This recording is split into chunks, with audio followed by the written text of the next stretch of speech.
Finally guys আমরা চলে আসলাম হচ্ছে সেই দেবতাকুমে আসার পথে আমাদের ছোট একটা বোট নিতে হয়েছে।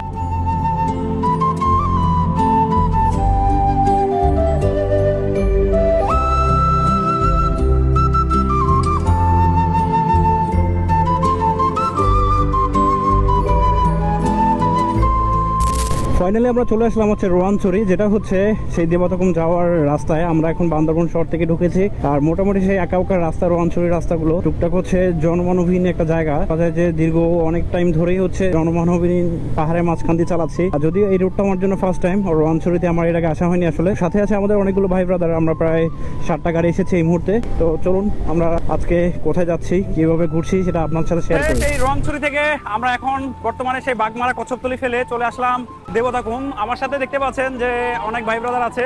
আমরা তো গাড়ি নিয়ে চলে এসেছি সেই দেবতাকুমে। ফাইনালি আমরা চলে আসলাম হচ্ছে সেই দেবতাকুমে, আর সাথে আমাদের অনেক ভাই ব্রাদার আছে। আমরা হচ্ছে সেই পাহাড়ি আঁকাবাঁকা পথ দিয়ে ট্রেকিং করে যাচ্ছি। হচ্ছে আমাদের সাথে আছে এখানকার এক বন্ধু, পাহাড়ি বন্ধু, যে হচ্ছে নাম থাইচান। যাওয়ার পথে হচ্ছে ছোটখাটো পাহাড়ি গিরিখাতের মাঝখান দিয়ে আমাদেরকে যেতে হবে। দেবতাকুমে যাওয়ার পথে আসলে ছোটখাটো একটু ট্রেকিং করতে হবে। আর এখানকার রাস্তাগুলো অনেকটা ভালো, সবাই আসতে পারবেন চাইলে, ছেলে মেয়ে উভয়ের জন্য রাস্তা হচ্ছে রিকমেন্ডেড। সো ও মাই গড, বলতে বলতে পড়ে যাচ্ছি আমি। যাই হোক, আমরা দেখা যাক, হয়তো 30 মিনিটের মতো হাঁটতে হবে। আর আমরা পাহাড়ি ঝিরিপথে অলরেডি নেমে গিয়েছি। আমাদের সাথে ভাই ব্রাদার আছে এখানে। আসলে খুবই সুন্দর একটা মুহূর্ত। তো এটা হচ্ছে সেই দেবতাকুমের পানিগুলো এখান দিয়ে যাচ্ছে, আর আমরা এই ঝিরিপথ দিয়ে পাড়ি দিয়ে আমরা হচ্ছে সামনে যাব। পাহাড়ি ঝিরিপথ ধরে চলে যাচ্ছি দেবতাকুমে। আর আমাদের সাথে প্রায় 7-8 জন আছি আমরা। আল্লাহ আল্লাহ আল্লাহ, পায়ে ব্যথা হয়েছে নাকি? সাগর পায়ে ব্যথা হয়েছেন? পা ঠিক আছে সাগর ভাই? পা ঠিক আছে? আল্লাহ আল্লাহ আল্লাহ, আমাদের সবার প্রিয় সাগর ভাই পড়ে গেছে। আল্লাহ মাফ করছে ভাই, আল্লাহ মাফ করছে ভাই। এখানে তো পুরো এরকম করেন কি লাগে ভাই? আস্তে ধীরে যান না, না না আস্তে ধীরে যান ভাই। একটা ব্যথা পাইলে সবার। রাস্তাগুলো দেখতে পাচ্ছেন যে একটু ডেঞ্জারাস। আমাদের আজিম ভাই পিছনে পড়ে গেছে। আমাদের সাথে আমাদের আছে সাগর ভাই। তো সাগর ভাই হচ্ছে এখানে 3 বছর পরে এসেছেন। আর এটা হচ্ছে শিলবান্দা পাড়া, মেলা দিন পর সেই প্রিয় চেনা জায়গায়। আপনারা এ নিয়ে ভাই কতবার আসে এখানে একটু বলেন তো? এই 510-11 বার হবে। 11 বছর মানে 11 বার? আচ্ছা, আমরা তো বাড়ি করতে এখানে ভাই। আপনি তো ভাই পাহাড়ে যেভাবে দৌড়ান ভাই, আপনার তো পাহাড়ে একটা মেয়ের বিয়ে করা উচিত। সাগর তো ও যখন ছোট, ওকে কোলে করে আমি প্রথমবার আনছি থেকে সে এখানে। আমরা এখন এই মুহূর্তে আছি হচ্ছে সেই শিলবান্দা পাড়া, যেটা হচ্ছে দেবতাকুম যাওয়ার পথে আপনাকে যেতে হবে। সো এখানে এই পাড়াতে মোটামুটি অনেকগুলো ঘরবাড়ি আছে। আর এই পাহাড়িগুলো দেখতে পাচ্ছেন মাচাং। তো মাচাং বাসা কিন্তু সেই এখানে আছে শিলবান্দা পাড়া। আর দেবতাকুমে যাওয়ার পথে হচ্ছে এই জায়গাটাকে আপনাকে আসতে হবে। চলেন, মোটামুটি আমরা প্রায় কাছাকাছি চলে এসেছি। আর একটু গেলেই হচ্ছে আমরা দেবতাকুম চলে আসবো। আমরা হচ্ছে সেই দেবতাকুমে যাওয়ার জন্য ঝিরিপথ পাড়ি দিচ্ছি। এখানে ছোট্ট একটা খাল পার হবে। এই থাইসান, এখানে তো বাইক নিয়ে আসা যেত, এখানে বাইক নিয়ে আসা যেত।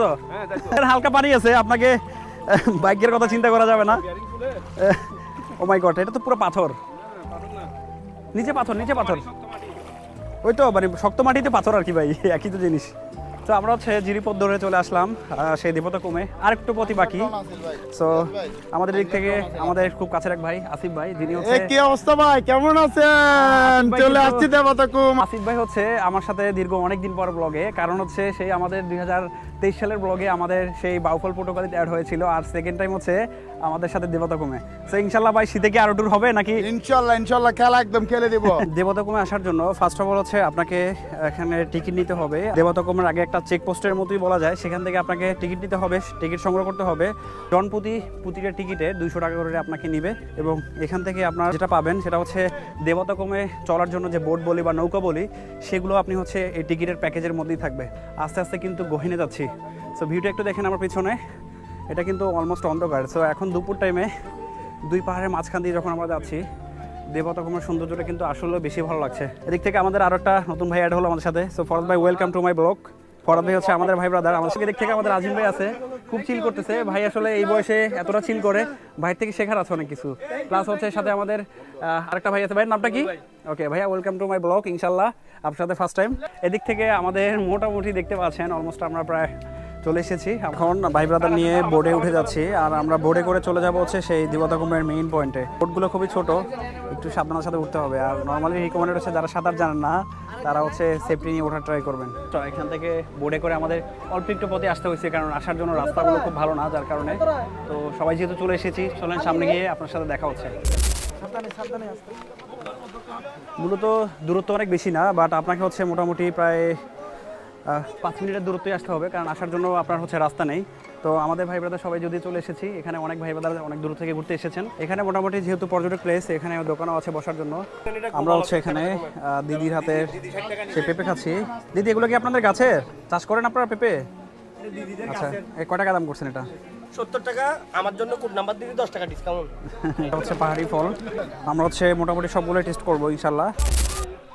ফাইনালি গাইস, আমরা চলে আসলাম হচ্ছে সেই দেবতাকুমে আসার পথে আমাদের ছোট একটা বোট নিতে হয়েছে। আমরা সামনে গিয়ে সেই সুন্দর যে পাহাড়ি গিরিপথ আছে, সেই গিরিপথের মধ্যে আমরা যাচ্ছি। আমার জন্য ফার্স্ট টাইম। আমার সাথে দেখতে পাচ্ছেন সাগর ভাই এসেছেন।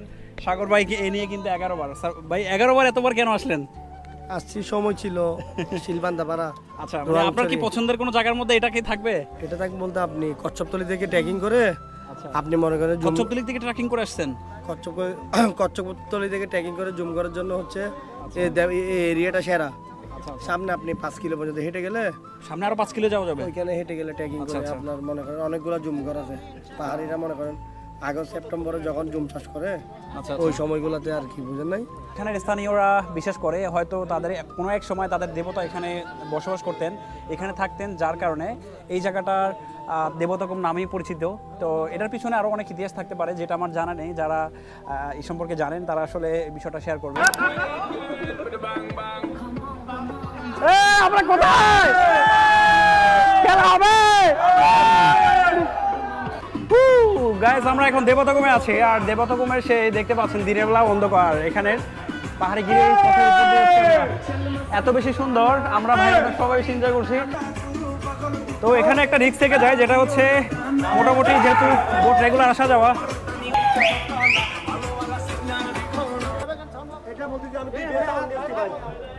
আমি 2 বেসা উন্নতি ভাই, এগুলোর খরচ কে দিবে? তো আমরা হচ্ছে দেবতাকুমের প্রায় অলমোস্ট শেষ পর্যন্ত চলে এসেছি। আমরা দেখতে পাচ্ছেন যে আমার পিছনে দেবতাকুমের শেষ পর্যন্ত, অর্থাৎ এই পিছনে আরও যাওয়া যাবে, বাট পর্যটক হচ্ছে নর্মালি এই পর্যন্তই আসে।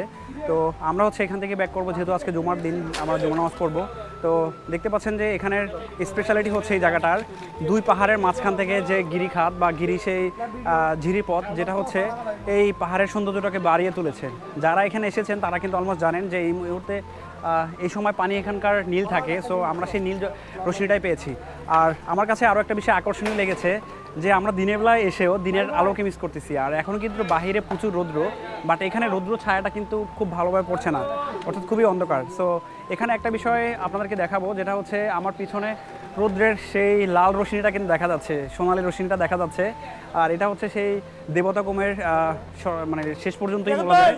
তো 2 পাহাড়ে ভাই একটা দিন চিন্তা করি যে এই পাহাড়ের মাঝখান থেকে কিভাবে এই গর্তগুলো হলো, আসলে অসাধারণ। মানে আসলে মানে ভাবা যায় না যেগুলো আসলে কিভাবে হলো। আর বলা যায় যে এগুলো মানে মনে হচ্ছে যে এখানকার হয়তো খাল ছিল, বাট এখানকার মানুষ আসা যাওয়া ছিল, যার কারণে এই গর্তটা ছিল। বাট চিন্তা করি যে এত পাথর কেটে এই এত বড় গিরিখাত কারা বানাবে।